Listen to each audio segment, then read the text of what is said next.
Hi kaibigan, paano nga ba malalaman ang mga photos, videos, mga text o ano pang nilalaman sa phone ng ating asawa kahit LDR pa ito o long distance relationship o kahit MSL malapit lang sa lugar. Kasi nga maraming mga kaibigan natin na nagtatanong paano kung LDR po ang ating partner. Shout out sa inyo mga kababayan nating mga OFW. Shout out sa inyo mga kaibigan. Kung gusto mong malaman ang mga ganitong content, pakitap naman ang palubuton sa tabi ng pangalan ko para updated ka palagi sa ating video. Open mo lang ang Messenger kaibigan. Ito ay isang halimbawa lamang. Dalawang cellphone ang gagamitin ko dito kaibigan. Okay.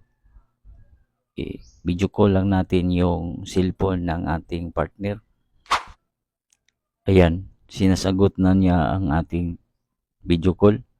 Hanapin lang natin yung settings ng video call, yung tatlong dot sa ibabaw. Yan. At itap lang natin yung share. Then, allow lang. Then, share lang. Okay. Yan. Pinitin mo lang yan. Okay. Nakasin na tayo ng share. Dalawang cellphone po ito kaibigan na ginagamit ko. Yan. Yung mga text natin, yung mga text ng sa phone ng iyong partner, pwede mo ito sa kanya i-share. Makikita niya ito.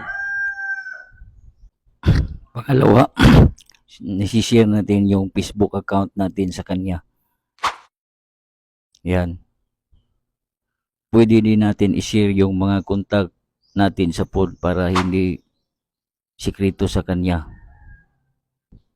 Yung mga photos at video sa gallery, pwede din makita dito para walang itatago kaibigan sa iyong partner.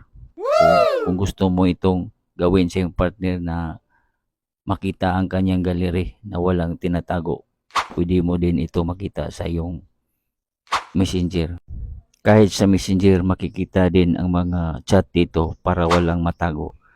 At kung may natutunan ka sa ating video kaibigan, huwag kalimutang i-share ito para madami na tayong mag-alam.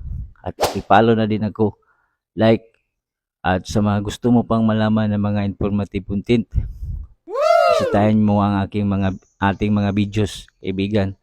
Marami tayong mga informative content. Tandaan kaibigan, ang kaalaman ay kayamanan. God Wow. bless us all.